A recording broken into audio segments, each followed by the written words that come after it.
Aquí inicia La Fosa Escéptica, un lugar para ejercitar la mente, con Alfonso Villalpando.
Hola amigos de la Fosa Escéptica, ¿cómo están? ¿Cómo se le están pasando? Espero que bien. Esta es la emisión 80 de la Fosa Escéptica. Llegamos al número 80 y me da mucho gusto, la verdad. Este es un esfuerzo que hago al principio con algunos amigos, hoy solo, desde hace 3 años. Entonces me siento muy contento de estar aquí en el número 80 de esta Fosa Escéptica. Un lugar para ejercitar la mente, decimos. Y la verdad es que sí, he aprendido muchísimo al buscar el material con el cual hago las fosas escépticas. Y espero que ustedes también. Hoy vamos a hablar sobre algo que tal vez parezca al principio que no tiene relación alguna, que es esta dualidad entre los papas y el condón. Y voy a dar mis puntos de vista sobre un tema que me sugerían por ahí en alguna de las plataformas donde pongo yo la Fosa Escéptica, que es mi opinión sobre el aborto. Así es de que sin más... tengo una sorpresa al final también. Entonces vamos a comenzar ya con esta Fosa Escéptica y vamos a hablar de papas, condones y abortos. Nothing seems to last. Can you really plan the future when you no longer have it past?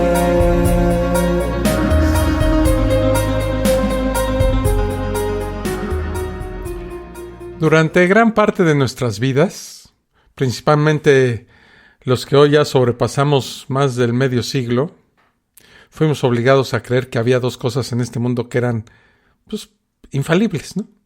El papa y el condón. El mito de la infalibilidad de ambos era algo que ni se llegaba a discutir. Los dos, cada uno en lo suyo, simplemente no podían fallar. Ya está. Eso era todo.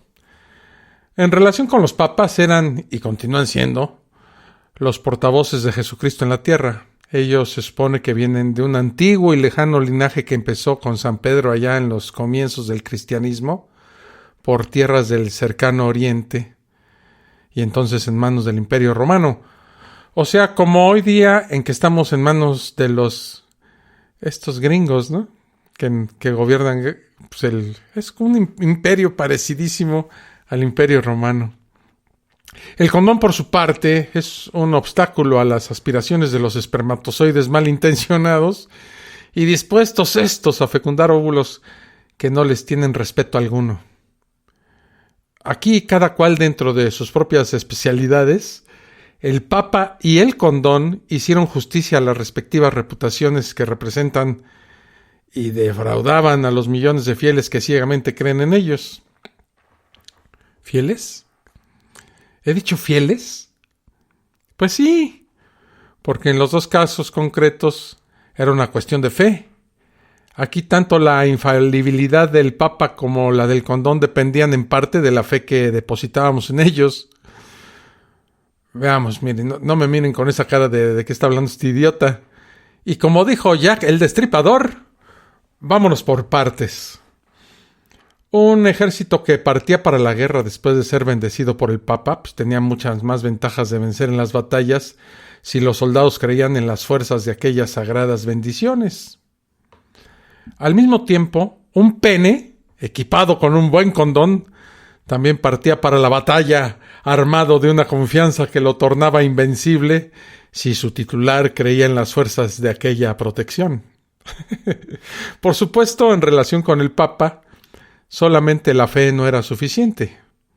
Pobre de los ejércitos que no se preparasen adecuadamente para la guerra. Lo mismo ocurría con el condón si no lo fabricaban rigurosamente con goma de primera calidad. En realidad, y atendiéndonos a la historia, el Papa y el condón han demostrado dar pruebas de sus respectivas dotes para ser infalibles. Ejércitos que tenían todos los síntomas de perder las guerras, pues las ganaron de buenas a primeras, gracias a las bendiciones recibidas de antemano por el Papa en turno. Lo mismo ha ocurrido con el paso de trillones de espermatozoides que en su loca carrera buscando el óvulo chocaron con sus narices en el látex gracias a la protección del potente condón. ¿Ya van entendiendo la similitud? Sabido es pues que durante mucho tiempo los dos, papas y condones, pues convivieron en armonía. El mundo entonces era grande y suficiente para ellos, y uno no se metía en la vida del otro. El Papa nunca discutió la infalibilidad del condón, y el condón, tampoco se interesó en cuestionar la infalibilidad de los papas. Y de esta singular manera, pues iban viviendo felices los dos. Pero es aquí donde ocurrió lo inesperado. Las dos instituciones, papas y condones, mudaron de función y de importancia en los actuales tiempos modernos. Los papas dejaron de bendecir a los ejércitos de hoy, o en todo caso no lo hacen con la frecuencia de tiempos pasados. Ahora se dedican los papas mayormente a actividades más pacifistas. Bueno, eso nos dicen o nos quieren hacer creer. Pero del dicho al hecho hay mucho trecho, ¿no? También el condón dejó de servir exclusivamente para evitar traer criaturas al mundo, muchas de ellas para malvivir o ser explotadas. Pero en las últimas décadas ganó un gran estatus el condón, un estatus heroico, al ser el gran previsor en evitar enfermedades que afligen a la humanidad, entre ellas el terrible SIDA, ¿no? Este debe de haber sido el gran problema. De repente hemos sabido que, en opinión de los propios papas, los condones, al contrario que ellos mismos, resulta que ya no son infalibles. Así pues, que hace unas décadas, y que continúa esto en pleno siglo XXI, estamos presenciando las disputas de un campeonato de infalibilidades. Y este no es un campeonato cualquiera, como podría ser, por ejemplo, el Mundial de Fútbol, ¿no? Se debe saber que se está jugando millones de personas, principalmente en los países denominados del tercer mundo, así como en aquellos otros donde más predomina el catolicismo. Al final el Papa juega con ventaja. Él tiene un púlpito, digamos, más grande que una plaza de toros, que es el Vaticano. Desde ahí son repetidos y amplificados todas sus encíclicas y mandatos divinos hacia el mundo. Y donde hayan catedrales, iglesias o simples capillas, ahí son divulgados. Cuando el Papa dice o manifiesta una cosa, aún la más insignificante, más de la mitad de la población mundial se entera de estas cosas casi al instante. Al decretar que el condón no es infalible, el Papa ha puesto su propia infalibilidad en juego.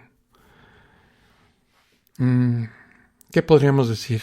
En cambio, el condón, pobrecito, no habla, no puede llegar a tener tremendos medios de difusión y de comunicación a su alcance.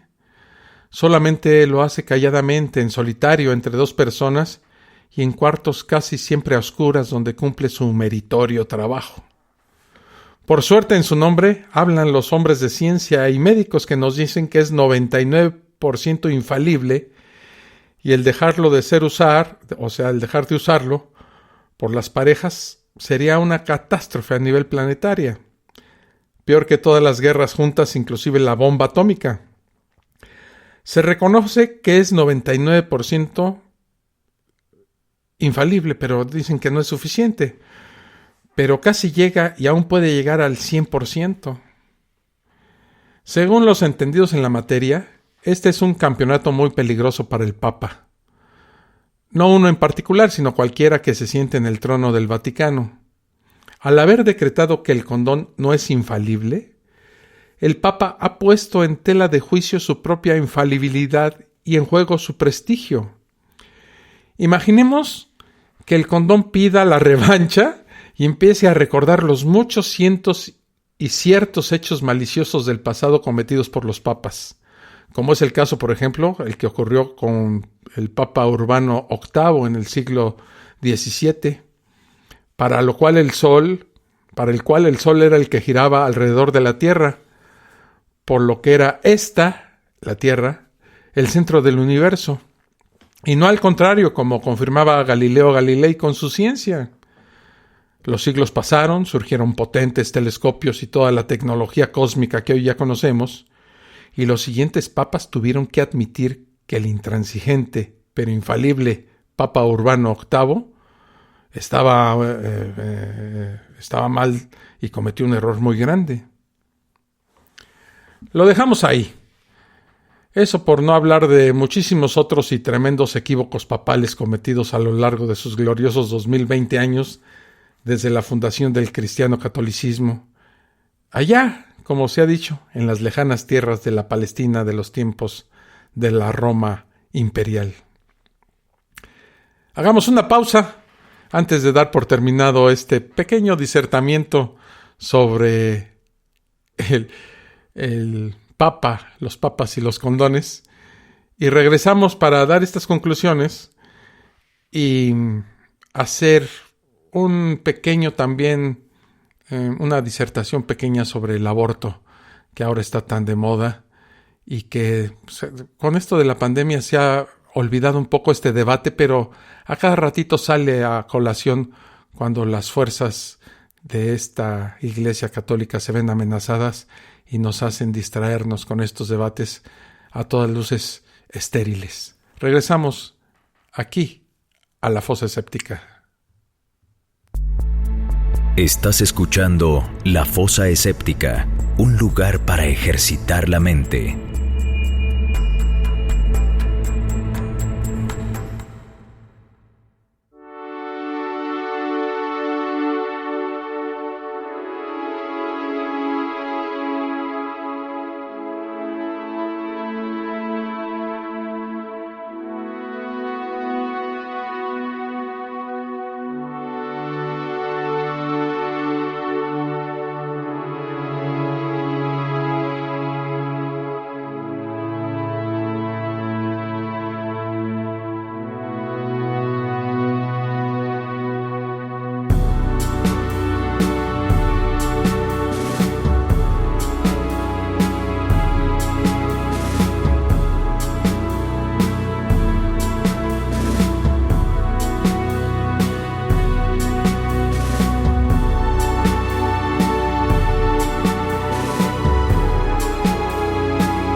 Regresamos aquí a la fosa escéptica. Gracias, amigos, por esperarme en estas pausitas. Pero pues hay cosas que hacer. Pues yo la verdad es que me preparo para estas fosas escépticas con un cafecito y de repente cuando estoy hablando se seca la garganta, la boca, y es bueno tomar un pequeño trago de la infusión del café para refrescar el buche, dicen por ahí, ¿no? Bueno, ¿cuál sería esta conclusión del tema de los condones? La infalibilidad de los papas fue inventada por el entonces Papa Pío IX el 18 de julio de 1870, tras su elaboración y aprobación por el Concilio Económico Vaticano I. Desde entonces, todos los posteriores pontífices como los anteriores son infalibles. Eso dicen. Aunque hoy en día, y debido a que las mentalidades de las nuevas generaciones van siendo diferentes a las del pasado, estos señores no hacen mucho uso de esa infalibilidad y la tienen como olvidada para no ser criticados y ridiculizados más de lo que ya llegan a ser todos los días.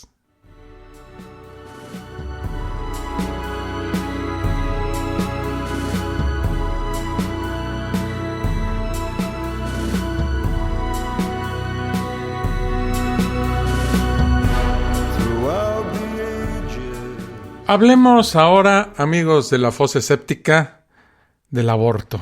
Un tema siempre polémico y candente que está en la naturaleza humana y que choca con dos corrientes principales, la científica y la religiosa. ¿Un embrión es realmente una persona? Hay quienes afirman que un embrión es una persona, por lo que abortar en las primeras semanas de embarazo es un crimen. Pero, ¿qué dice la ciencia al respecto? Uno de los temas que más ha causado controversia en los últimos meses es el aborto. En especial, la gente con enraizadas creencias religiosas consideran que hacerlo es un crimen debido a que un embrión es una persona. Pero, ¿qué tan cierto es eso?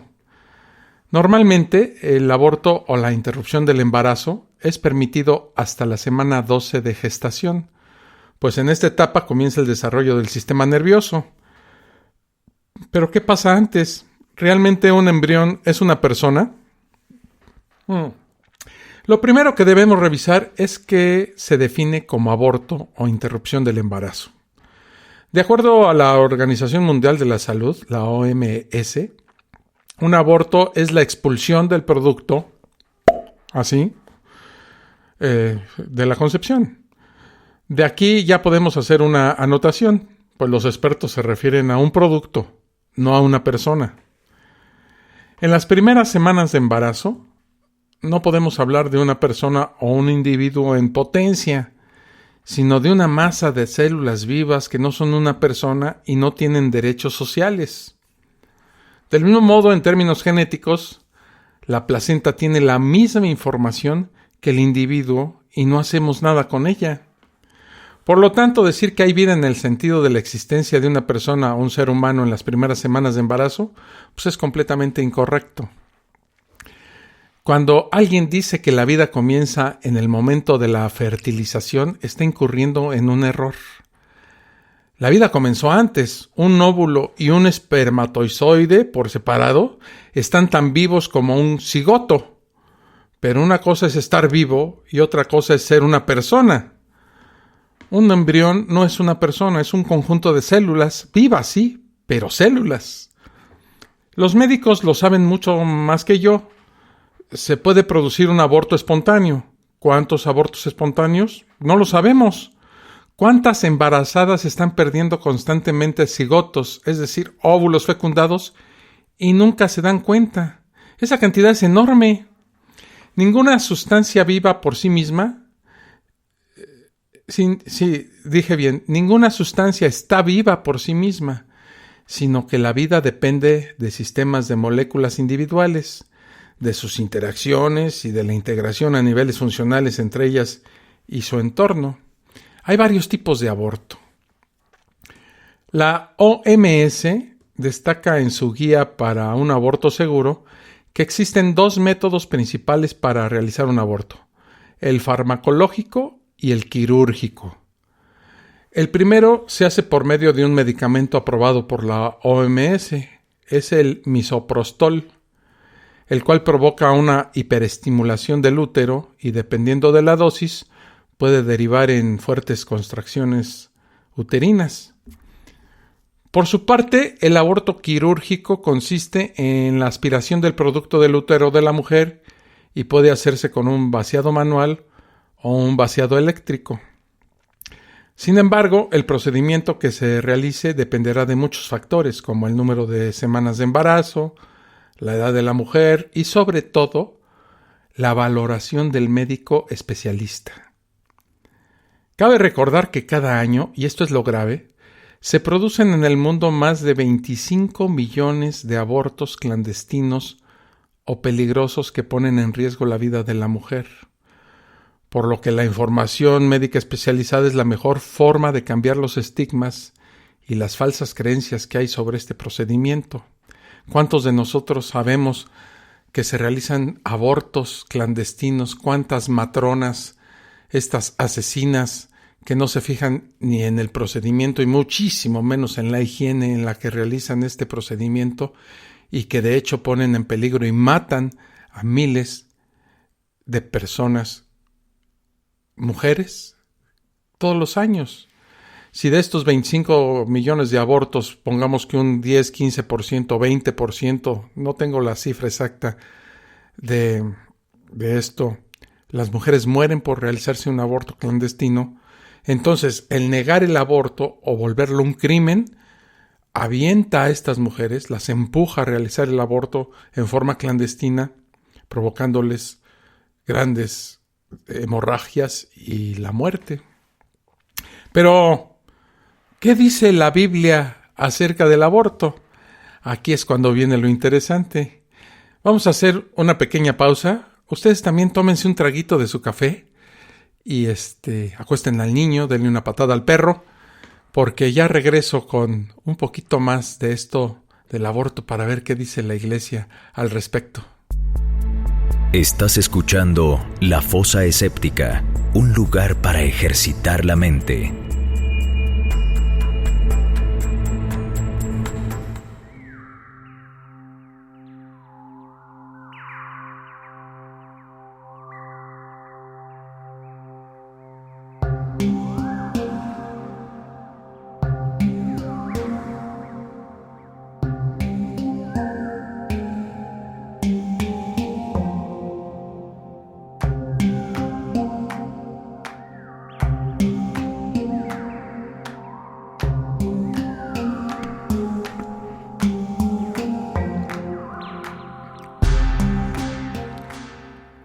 Ya regresé. Oigan, ¿qué dice la Biblia sobre el aborto? Pues en realidad la Biblia no dice casi nada sobre el aborto. No lo apoya ni lo castiga, al menos de forma directa, ¿no? Pero eso no significa que no podamos hacer algunas conclusiones interesantes de esta extraña omisión. El hecho de que el aborto pase casi totalmente desapercibido en la Santa Biblia debería ser motivo de preocupación para los creyentes. Si el aborto es tan condenable y es una aberración contra la vida humana, ¿por qué la Biblia no lo condena de forma directa? Al parecer Dios y a los inspirados escritores bíblicos les es totalmente indiferente el destino del niño en el vientre materno. ¿Por qué los cristianos, pregúntome yo, levantan su voz contra el aborto provocado cuando su libro de instrucciones, llámese Biblia, no dice nada ni lo condena? Evidentemente, muchos cristianos que oyen la Fosa Escéptica pensarán: claro que Dios condena el aborto, es uno de los mandamientos, no matarás. Bueno, hay que aclarar una cosa sobre ese famoso no matarás. ¿No es curioso que en el Éxodo, en un libro de la Biblia, en el Éxodo, para ser exactos, capítulo 20, versículo 13, Dios ordena no matar y apenas unos versículos después está ordenando asesinar a quienes no cumplan con sus leyes? Chistoso, ¿no? Perdón. En todo caso, sobre el asunto de este mandamiento lo abordaremos con calma más adelante. Otra interesante justificación de algunos creyentes sobre la condena de Dios al aborto es una parte del libro de los Salmos, en su capítulo 51, versículo 5, que dice: He aquí, en maldad he sido formado, y en pecado me concibió mi madre.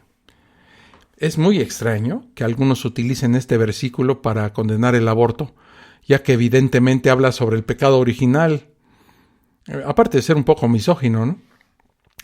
Pero si escudriñamos un poco las Escrituras, podemos encontrar unos interesantes pasajes sobre los niños aún no nacidos, pues que nos pueden ilustrar mucho la posición de Dios para con ellos.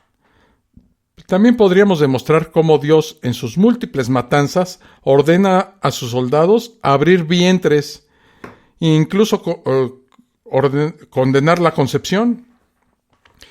Si Dios odia el aborto, ¿por qué dice y hace todas estas horrorosas acciones en contra de los fetos? Su comportamiento y sus mandatos deberían reflejar su bondadoso amor, y en realidad pues parece ser todo lo contrario. En todo caso, no sorprende esta actitud de Dios contra los no nacidos, ya que en términos generales Dios parece sentir un insano odio por los niños. Ya tocaremos en una fosa escéptica más especializada, más profunda, más densa, de esas que uno dice, híjole, le voy a entrar al tema. Vamos a entrarle con detalle a cómo la Biblia odia a los niños. Evidentemente la Biblia no es un libro pro vida. ¿Por qué deberíamos pensar que entonces está en contra del aborto? Creo que esto está claro. Las grandes religiones cristianas condenan de forma contundente el aborto provocado y los métodos anticonceptivos.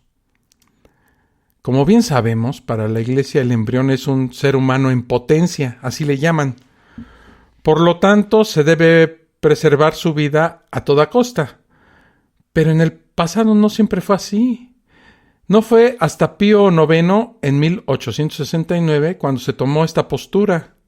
Anteriormente había dos visiones, una que le llamaban en latín fetus animatus y otra que era el fetus inanimatus. Es obvia la traducción, ¿no?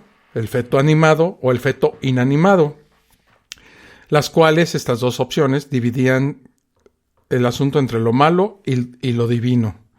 Sin embargo, entre el siglo XII y el siglo XIX, la idea predominante entre los teólogos era que el alma humana entraba en el feto, más bien en el feto masculino alrededor del día número 40 y en el feto femenino en más o menos como por el día 80. Había esta división, ¿no?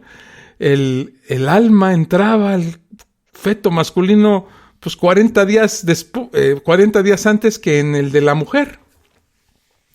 Esto es unas 6 semanas para los varones y nada menos que 12 semanas para las mujeres. Aunque como no era posible conocer el sexo del feto en esas épocas hasta el parto o hasta el aborto, pues tan solo se excomulgaba por abortos posteriores al día 80 y agarraban parejo. Curiosamente, la doctrina actual, consagrada en el derecho canónico en 1917 y de nuevo en 1983, siendo Papa, fíjense, Juan Pablo II, es la misma que imperó en el seno de la Iglesia desde el siglo IV, cuando Basilio el Grande y Gregorio de Niza defendieron la tesis de origen estoico de la animación en el momento de la concepción. O sea, el alma se inyecta en el útero con el esperma. Interesante y muy misógina propuesta. Alberto el Grande, naturalista fallecido en 1280 y maestro de Tomás de Aquino, también era partidario de la animación simultánea, aunque su propio discípulo Tomás y San Agustín apoyaron la teoría de la animación progresiva del embrión defendida por Aristóteles. Es muy interesante y divertida esta antigua creencia de que los embriones masculinos se animaban antes que los femeninos. Animaban no en el sentido lúdico de la palabra, sino en el sentido de que adquirían el alma. Es una idea aristotélica. En su Historia de los Animales, el filósofo griego afirma que los fetos masculinos se articulan con mayor precocidad de acuerdo con su idea de la superioridad masculina en la escala natural sobre la mujer, ¿no? Y según la tradición del Antiguo Testamento, concretamente en el Levítico, la mujer es impura hasta 40 días después del nacimiento de un hijo y 80 días después del nacimiento de una hija. Ay, Dios. Lo que quiere decir que, pasada la cuarentena de rigor, las mujeres se van equiparando en lo que el alma se refiere a los hombres. ¿No les parece extremadamente misógina esta concepción bíblica sobre que al hombre se le mete el alma al cuerpo antes que a las mujeres? Bueno, hay algunas iglesias cristianas y movimientos religiosos que dan el visto bueno a la decisión de abortar y que la misma debería ser legal y no penada por la ley. Por ejemplo, el Congreso Judío Americano, la Iglesia Luterana, la Iglesia Presbiteriana o los mormones. ¿Cuándo empieza la vida en el embrión intrauterino? Bueno, este dilema ha sido pasto de muchas discusiones, tanto científicas como teológicas. Para muchos, una manera que hay para juzgar y determinar desde cuándo es ético realizar un aborto es tomando en cuenta el momento justo cuando se puede decir que el embrión tiene vida propia. ¿Dice algo la Biblia sobre el momento en que comienza la vida en el ser humano? No directamente, pero podemos concluir algo muy interesante. El Génesis dice que Dios sopló en su nariz aliento de vida y fue el hombre un ser viviente. Según las leyes tradicionales judías, el ser humano comienza su vida al nacer, después de tomar su primer aliento, o sea, cuando ya está fuera del vientre materno. Parece medianamente lógico desde el punto de vista bíblico. Según esto, no hay vida antes del primer respiro de aire.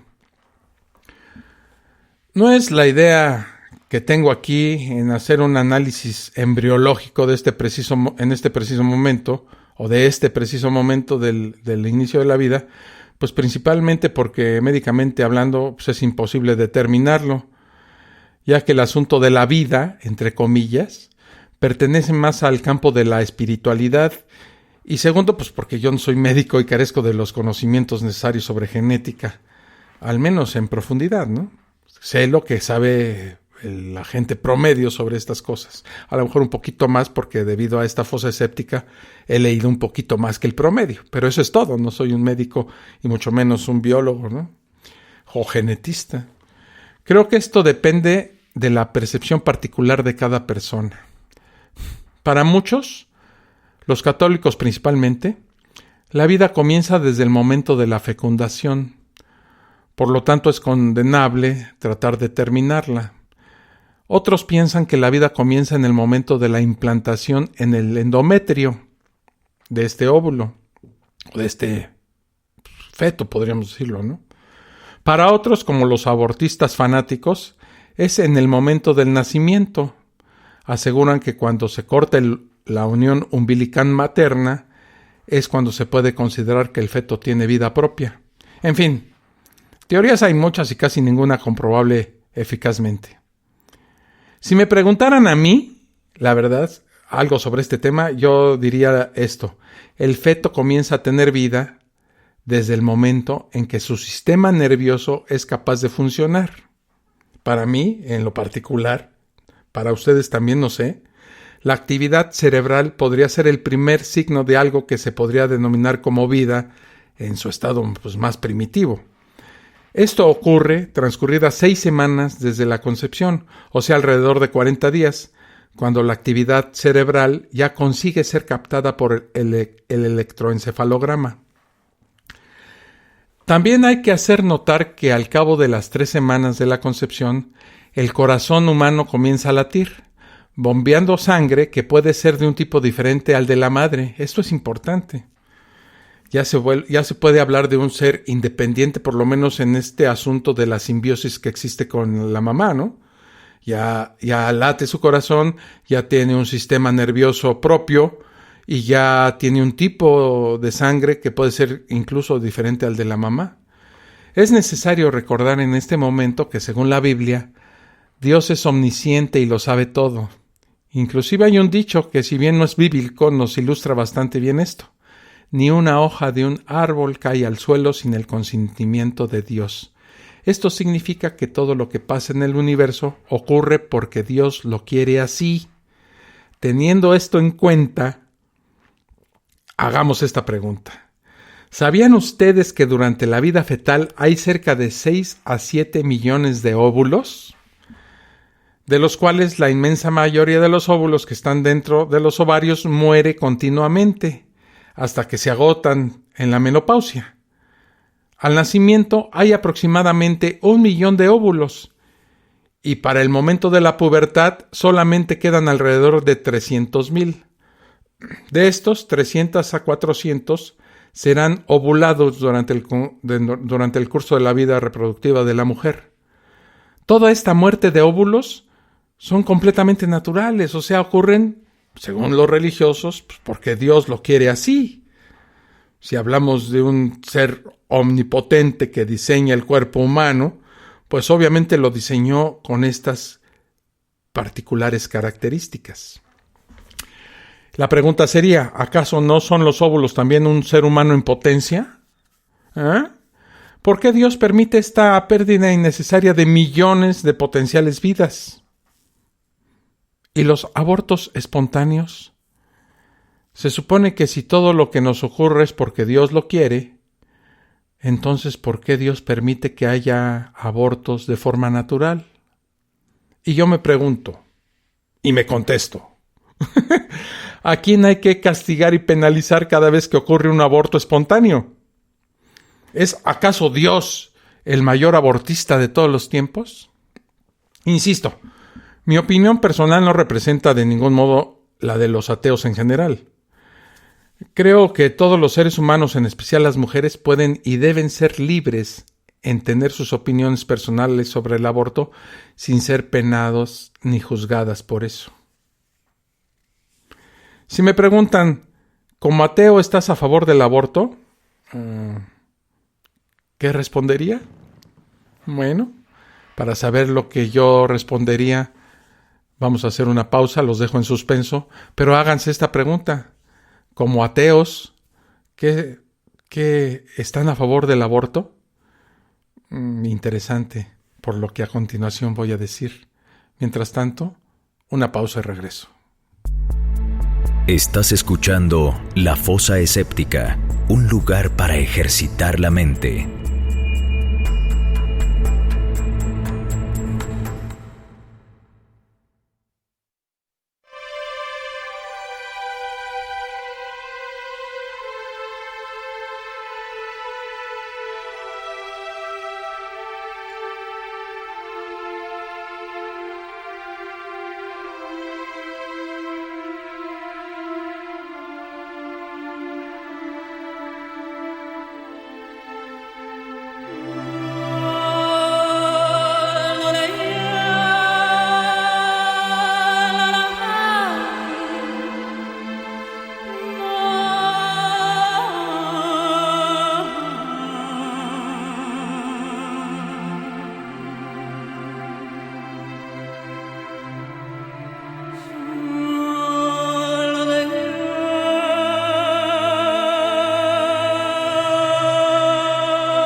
Ya regresamos aquí a la fosa escéptica.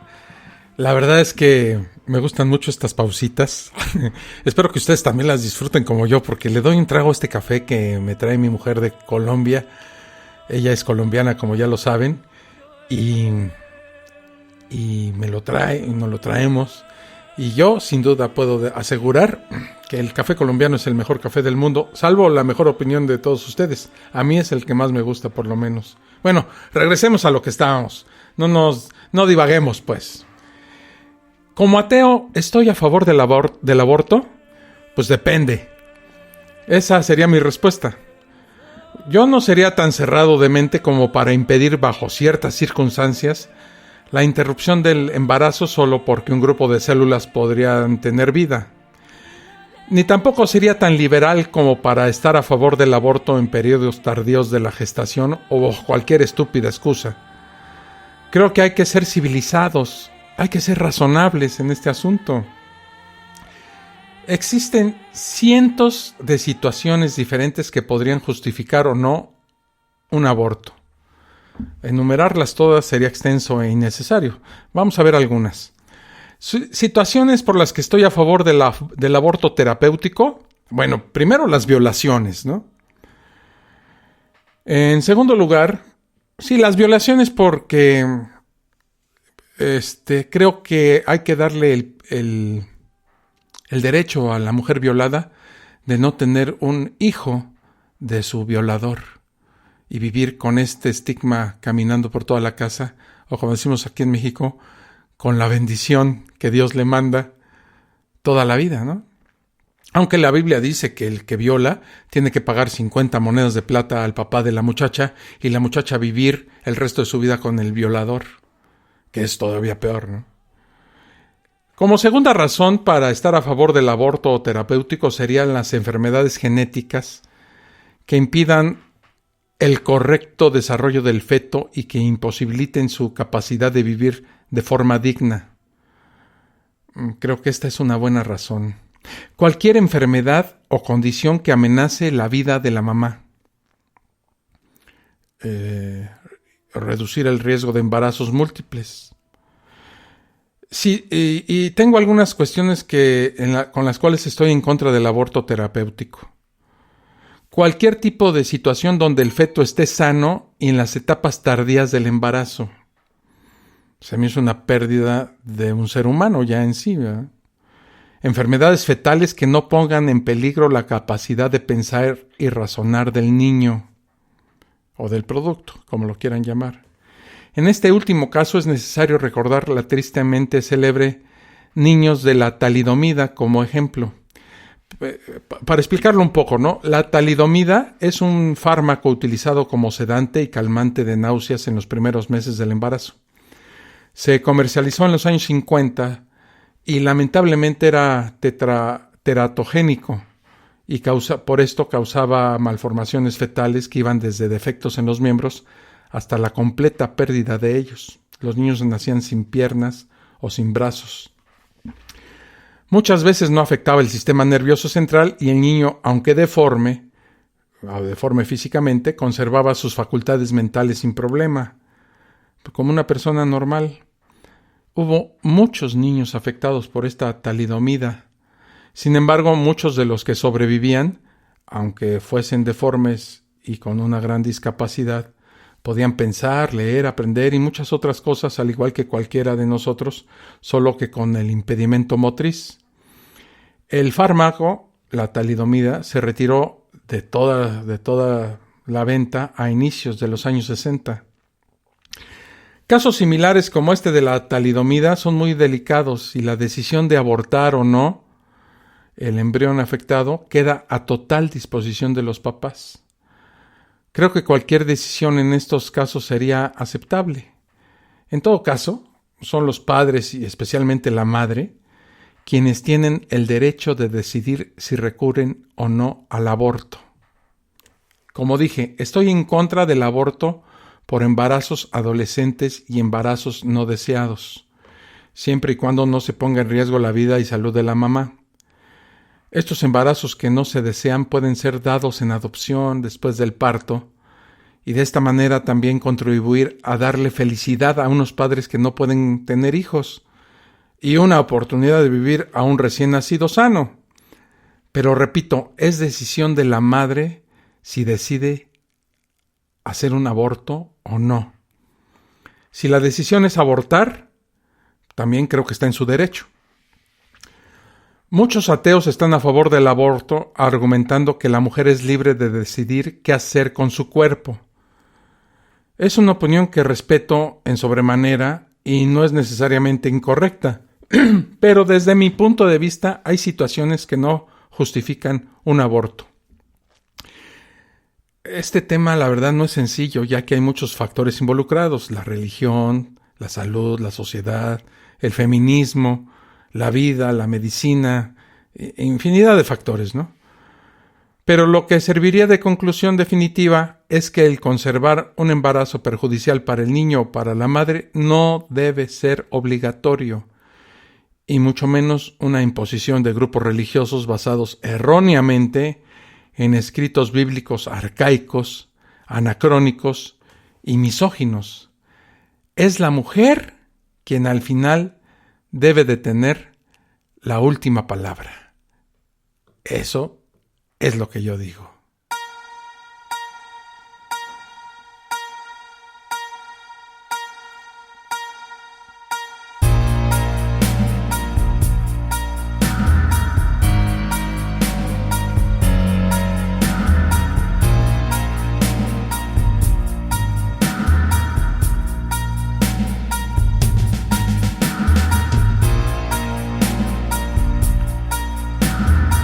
Pues llegamos ya a... Déjenme bajarle a la música, hombre. Llegamos ya al final de la fosa séptica. Ando medio taras el día de hoy. Es que tengo que ir por mi mujer mañana, que después de 9 meses de encierro en su país, digo encierro en el sentido de que por la pandemia cerraron las fronteras, y desde febrero, o sea, hace 9 meses, también como embarazo, ¿no? Por fin pudimos hacer la compra de un boleto de avión para que ella regrese acá a México, y después de 9 meses la voy a ver por fin el día de mañana. Y pues estoy contento, la verdad, estoy contento por eso. Comentarios acerca de las fosas sépticas anteriores. Hay algunos que quisiera yo leer y dar testimonio de que sí los leo, ¿no? Dice un anónimo que dejó su comentario el día de hoy. Este está muy bueno porque es de un religioso que dice: en la fosa séptica número 75 de Reliquias para morirse de risa, me pone este comentario, miren: ojalá Jesús decida que veas su luz, rezo por ti. Luego empezaron a rebotar en mí ideas de cómo contestarle. Al final le contesté algo parecido a esto. Miren, voy a leer la respuesta que le di. Le dije: mira, Dios sabe que soy ateo y no hace nada, lo que supondría que no le importa, o que no puede cambiarme, o que no existe. No hay evidencia de que el Jesús bíblico haya existido, y aunque así fuera, que haya existido alguien como Jesús, ¿qué te hace suponer que era divino, o que tenía superpoderes, o que era Dios? Los religiosos, aparte de esa velada amenaza que me haces, no aportan más que buenos deseos para que uno se una a su secta. Si leyeras la Biblia, seguramente leerías de las atrocidades que ese supuesto Dios hace. Entonces seguramente desearías no haber creído en un Dios así. Saludos de todos modos. Mira qué irónico, te tomaste el tiempo no solo para oír este episodio, sino para dejar un mensaje. Así que puedo considerar que Dios te mandó a oírla. Eso fue lo que le contesté a nuestro amigo que dejó este mensaje ahí en iVoox. Yo los leo todos y la verdad es que me divierte mucho hacerlo. Otro mensaje más, sí, dice: Villalpando, eres mi favorito. Dice alguien que no dejó su nombre, lamentablemente. Yo te escucho todas las noches, recomiéndame otros podcasts, gracias. Bueno, podcasts hay un montón, y si quieren les recomiendo algunos aparte de La Fosa Séptica, ¿no? Que sería el primero que yo recomendaría. Como respuesta le puse: mira, le dije gracias por tus comentarios, me siento muy elogiado porque piensas que es un buen programa, un buen podcast. Y él es de Medellín, Colombia. Fíjate que amigo Augusto Villegas se llama, él sí dejó su nombre. Augusto Villegas de Medellín, te agradezco muchísimo, en serio, el hecho de que te hayas tomado el tiempo para leer, para primero escuchar La Fosa Séptica, después para dejarnos un comentario. Y fíjate que Medellín es una de las ciudades más bellas que conozco. Como te digo, mi esposa es colombiana, ella es de Cúcuta, está un poco lejos de Medellín, pero una parte de su familia vive en Medellín. Y Medellín es una ciudad preciosa, los que tengan oportunidad de ir y conocer, es realmente una ciudad digna, la ciudad de la eterna primavera le dicen allá, al igual que acá Cuernavaca, Morelos, que también le dicen la ciudad de la eterna primavera. Me la he pasado increíble en Medellín, te agradezco mucho. Y dice su comentario: muy buen programa, gracias. Ahora entiendo por qué me haces reír. Es que dije que era yo comediante, aunque es que realmente el asunto ya de por sí solo da risa. Gracias por tu tiempo. Saludos desde Medellín, Colombia. No, gracias por el tiempo de ustedes que dedican un poquito de ese tiempo a escuchar, pues, La Fosa Séptica, ¿no? Otro comentario. Sería interesante un programa sobre la historia de la convivencia de la Iglesia Católica con los regímenes totalitarios en Europa y Latinoamérica, dice Ricardo Raxiris. Creo que este ya lo había leído. Dice: hola señor Villalpando, de eso viven, del cuento en el fraude de los santos incorruptos. Claro que sí, pero no me deja su nombre. Y también me dice: hola señor Villalpando, me parece un podcast, déjenme abrirlo bien, me parece un podcast muy interesante que me hace reafirmar mi ateísmo. He debatido con varios creyentes en grupos de Facebook, varios evangélicos, sobre el famoso pasaje sobrenaturales que en la Biblia están plasmados. Uno de ellos es el famoso diluvio universal, y es increíble la forma en que defienden algo que es científicamente imposible e indemostrable. Sí es increíble, pero está completamente demostrado que no sucedió, ¿verdad? Eso sí podría yo decir. Es descarada la manera en que los pastores le mienten sobre el haber encontrado el arca en el monte Ararat por un grupo de científicos, entre comillas, evangelistas. Les doy varios argumentos del por qué no es posible un evento de esta magnitud, pero se meten en un laberinto de contradicciones que lo único que les queda es decir, para Dios no hay imposibles. Realmente es chocante la forma en que los pastores les mienten en sus caras. En fin, me gustaría que hiciera otro podcast sobre el pensamiento mágico. Si pudiera invitar a un psicólogo, sería todavía más interesante. Enhorabuena por ser cada vez más escuchado en varias partes del mundo. Saludos desde Tijuana, Baja California, México. Te agradezco mucho. También he estado en Tijuana. La mejor comida china. Yo creo que es la mejor comida china incluso que en China. Toda esa parte de Ciudad Juárez, Chihuahua, Tijuana, Baja California, y los mariscos de Baja California. Los mejores mariscos del mundo, sin lugar a dudas. Saludos hasta allá, obviamente. Y bueno, como él dice que los hago reír, pues les tengo un regalito. Les voy a contar 3 chistes religiosos. Con esto pienso terminar cada una de las fosas escépticas mientras sepa yo chistes religiosos. Está Pedro parado en un patio y llega Jesús y le pregunta: Pedro, ¿tú me amas? Y Pedro le contesta: no, maestro, el marica es Juan. Segundo chiste religioso. Una vez Jesús iba caminando con Juan Diego. De repente en la otra acera está el diablo tirando piedras hacia ellos. En una de esas le pega a Juan, se voltea enojado, pero Jesús le dice: no, hijo, no caigas en su juego. El diablo lanza otra piedra y le vuelve a pegar a Juan, pero dice Jesús: no cometas pecados, déjalo. Y en eso el diablo le tira la tercera piedra, pero Juan se agacha y entonces sí le da a Jesús. Entonces Jesús se voltea encabronadísimo y le dice: ahora sí, chingatelo. Y el tercer chiste. Está Jesucristo en la cruz y pregunta: María, ¿estás aquí? Y su mamá le contesta: sí, Jesús, aquí estoy, cerquita de la cruz. Apóstoles, ¿están ahí? Sí, Jesús, aquí estamos, cerca de la cruz. Dice Jesús: pues apártense porque quiero mear. Ese me hizo en especial mucha gracia. Espero que les haya gustado esto de los chistes al final de la fosa escéptica. Si no, pues los quitamos. Déjenme sus comentarios, como siempre se los agradezco mucho, en las plataformas iVoox y en todas las demás, en iTunes y en todas las que yo repito todo continuamente, y las que dicen mi estimado Juan Frese cuando acaba la fosa escéptica. Nos vemos en la próxima. Les agradezco enormemente el favor que me hacen al escuchar estas fosas escépticas, y nos vamos. Que les vaya muy bien. Cuídense. Ay, espérenme, que esa no es la pista de la salida. Ahora sí, ya me voy. Esto fue La Fosa Escéptica, un lugar para ejercitar la mente, con Alfonso Villalpando. Te esperamos en el próximo capítulo a través de Spreaker, Spotify, Apple Podcasts y iVoox.